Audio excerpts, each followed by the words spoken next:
Hello everyone, welcome to the Reddit Reel, a channel where we bring the most horrifying tales from across the internet.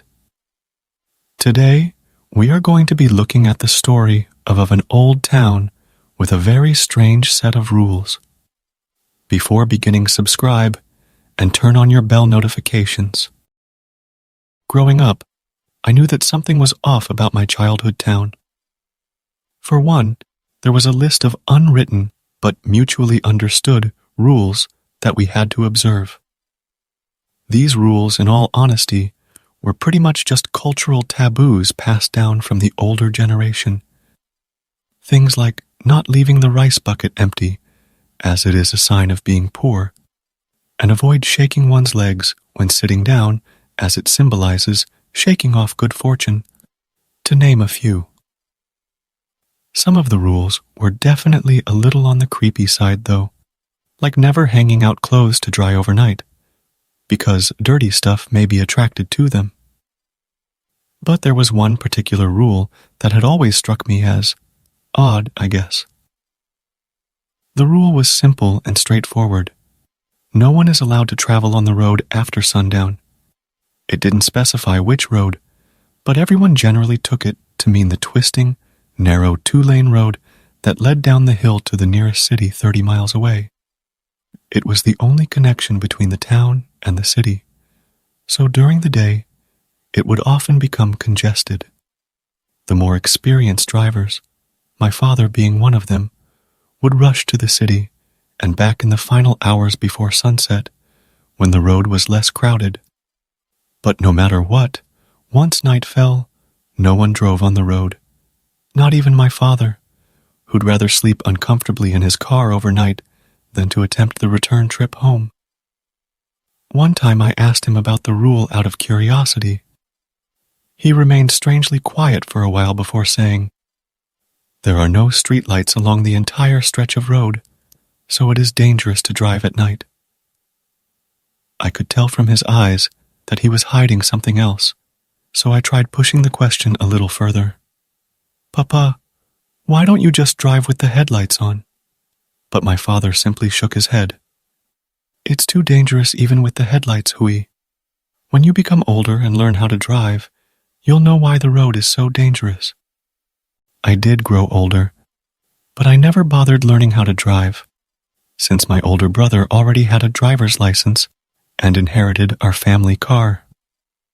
Unlike the rest of us, however, he never really cared about the rules since young, and much less the stupid driving ban, as he called it. My father caught him sneaking out of the house to drive late at night on more than one occasion, and it only got worse when he started dating a girl from the city. At some point, he just gave up and told my brother, in the sternest tone I'd ever heard from my father, not to call home if he gets into any sort of trouble. My brother, of course, was over the moon. He loved to brag about how wonderful and freeing it was to speed along an empty road without a care in the world, and even persuaded me to go together with him a few times. I refused each time, though it would be a lie to say that I wasn't envious of him. But soon, my father's warning became a bizarre reality that I'm sure none of us would ever forget. It all started when my brother told us that he was going to bring his girlfriend over to our house after she had knocked off work at 7 p.m. My father didn't say anything, but my mother uncharacteristically voiced out her concern. "Son, it's best to let her visit during the day." "Don't worry, Ma, she'll be staying overnight in my room," he said, with a nonchalant wave of his hand. "Can is can, but not today." "She won't be free till next weekend, Ma." "It's all right, La." It was too obvious what my brother had in mind. I could only admire his tenacity as he hopped into our Toyota and screeched off into the vanishing sunset. Nothing seemed amiss at first, though my father and mother had a small argument in their bedroom that I couldn't catch before going to sleep early. Meanwhile, I was lying awake on my bed, secretly waiting for the sound of my brother's car to return so that I could sneak a glance at his mysterious girlfriend. "There's no way someone with his looks can land a pretty girl," was probably the thought running in my head when my ears caught the unmistakable ring of the telephone. Well, to be exact, my next-door neighbor's phone was the one ringing. Not many people could afford a landline back then, especially outside the major cities. My family hence borrowed my neighbor Ismail's phone whenever we needed to make or receive calls. Soon after the shrill ring stopped, Ismail knocked on our door loudly calling for my father. But despite him being a light sleeper, I couldn't hear the sound of my father getting out of bed to answer the door. I understood then that this was his way of teaching my brother a lesson. Ismail seemingly caught on to it too, because the knocks soon ceased, and I heard him walking away from the door. I hesitated, wondering if it was really okay to leave my brother to his own devices, in God knows where, before poking my head out of my bedroom window which faced the road outside. "A bung? Was it from Quan?" "Oh, you're awake," Ismail exclaimed, though there was a grim look in his eyes. "Yes, his car has broken down somewhere below the hill. I'm going down to see if I can help him out. Are you coming along?" I agreed without a second thought and got into the front passenger seat of his silver console. Once we passed the last row of houses, it was as if the entire world had melted away. All I could see out of the windows was a thick, impenetrable fog of inky black. Ismail seemed unfazed, however. "A bung, you haven't turned on the headlights," I said, panicking when I realized he was driving almost blindly at 60 km/h and increasing. "No good," he replied calmly in Malayu. "The noise is already disturbing enough. The lights will anger them." I didn't dare to ask who exactly were we angering. We raced down the hill for what felt like an eternity in complete darkness, cornering so sharply at each twist and turn that the tiny hatchback seemed to skid on two wheels. It was only until we spotted two flashing amber lights in the distance that Ismail finally put his foot on the brake. "That's our car." I pointed at the Toyota parked by the roadside with its hazard lights on. "Yes, I see it," Ismail muttered, "but I don't see anyone in the driver's seat." "Huh?" But sure enough, when we neared the stranded Toyota, my brother was nowhere to be found. Instead, a girl sat in the front passenger seat, visibly shaken, but otherwise unhurt. She didn't seem to react to our presence when Ismail stopped beside the car and rolled down his window. "You all right?" he shouted. When she didn't make a move, he pressed the horn until she finally turned her head towards us. I couldn't quite tell her facial expression because of how dark it was, but an inexplicable shudder ran down my spine when I felt her gaze on me. "Are you here to help?" she spoke in a bare whisper. "Where is Quan?" Ismail asked back, his voice becoming sharper all of a sudden. "Where did he go?" Her hand slowly gestured towards the pitch-black road ahead of us. Ismail paused for a moment before turning towards me. "You stay here with the girl. I'll go find Quan on foot myself." "We'll wait, Abang?" By the time I fumbled with my seatbelt and finally unbuckled it, he was long gone. The only saving grace was that he had left the key in the ignition, so I had the engine idling noise and the meager light from the dashboard to accompany me in the dark. Well, there was also the girl, but something about her felt extremely... "Hui, can you see them?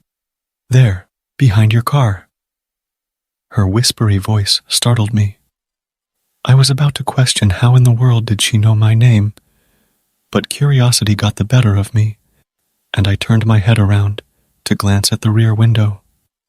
At first I wasn't sure what I was supposed to see, but then the hazard lights from my brother's car flashed, and for a split second, I caught something stretching across the width of the road. What the hell was that? The hazard lights flashed again, and I could now make out the something to be shadowy wisps floating in a single row. My scream froze in my throat as the lights flashed once more, revealing 6 distinct humanoid figures standing shoulder to shoulder. And with every flash, the figures came closer and closer, their ghostly appearances becoming clearer and more defined.